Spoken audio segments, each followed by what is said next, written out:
Hello viewers, আজকে তোমাদের জন্য যে ব্লগটা নিয়ে এসেছি এই ব্লগটা তোমরা যদি সম্পূর্ণ দেখো তোমরা ঠকবে না। এই ভিডিওতে তোমরা অত্যন্ত গুরুত্বপূর্ণ 3টি স্থাপনা সম্পর্কে জানতে পারবে এবং এত সুন্দর কিছু দেখতে পারবে, এত সুন্দর মনোমুগ্ধকর দৃশ্য যে তোমরা পুরো ভিডিওটা দেখলে বলবে আসলে আমার কথা এবং কাজে মিল আছে।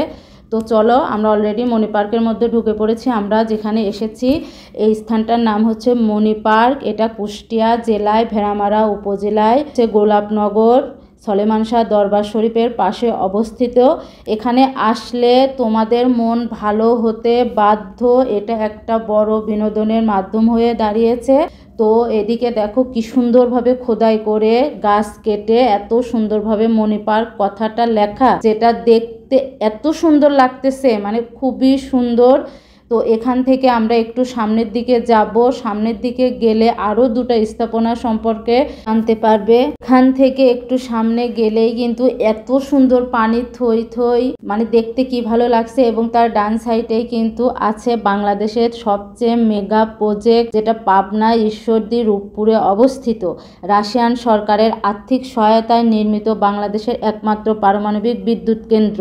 ওই দেখো দূরে দেখা যাচ্ছে অলরেডি কুলিং টাওয়ার, গরম পানির বাষ্প হয়ে বের হবে, যার জন্য ওই টাওয়ারটা তৈরি করা হয়েছে। আমার পেছনে দেখা যাচ্ছে ওই যে দূরে, একটু জুম করে তোমাদেরকে দেখানোর জন্য জুম করলাম, নিশ্চয়ই দেখতে পেরেছো। এবং দেখো হার্ডিংস ব্রিজটাও দেখা যাচ্ছে, যেটা তৈরি হয় 1915 সালে, যা লর্ড হার্ডিংসের নাম অনুসারে তার শাসন আমলে নির্মিত হয়। 2015 সালে 100 বছর পূর্তি হয়েছে এটার। দ্বিতীয় হার্ডিংস ব্রিজ তৈরি করার জন্য সম্ভাব্য স্থান নির্মাণে বাংলাদেশের সেতু বিভাগ কর্তৃপক্ষ স্থানটি পরিদর্শন করেছে। এবং তার পাশে আছে লালন শাহ ব্রিজ, যা 2004 সালে নির্মিত হয় জাপানের আর্থিক সহায়তায় প্রতিষ্ঠান জাইকা। এই পারমাণবিক বিদ্যুৎ কেন্দ্রের দুটা চুল্লি, যেটা 1200 করে 2400 মেগাওয়াট বিদ্যুৎ তৈরি হবে। এটা রাশিয়ান সরকারের আর্থিক সহায়তায় নির্মিত বাংলাদেশের একমাত্র পারমাণবিক বিদ্যুৎ কেন্দ্র, যেখান থেকে 2টা ইউনিটের মাধ্যমে বিদ্যুৎ তৈরি হবে। অনেক জ্ঞানের কথা বলে ফেলেছি। এবার এখানে সবচেয়ে যে স্থানটা আমার বেশি ভালো লেগেছে সেটা তোমাদের সাথে শেয়ার করি। এই জায়গাটা যেখানে আমি বসেছি, এই ফুলটা নাড়তে যে আমার কি ভালো লেগেছে।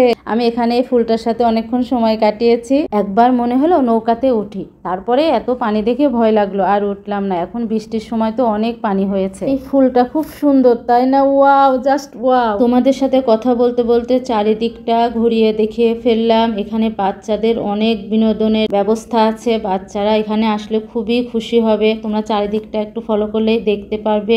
এই পার্কটা এত সুন্দর, যদি তুমি ঘুরতে চাও সারাদিনে ঘুরেও কিন্তু শেষ করতে পারবে না। আরও অনেক সাইড আছে, সব সাইড একটা ভিডিওতে তো তুলে ধরা সম্ভব না, আর একটা ভিডিওতে তুলে ধরলেও তোমরা ধৈর্য সহকারে দেখতে তোমাদের ইচ্ছা হারিয়ে যাবে, ভিডিওটা অনেক বড় হয়ে যাবে। এখানে বাচ্চা কাচ্চারা খেলা করছিল, অনেক বাচ্চাদের বিনোদনের ব্যবস্থা আছে।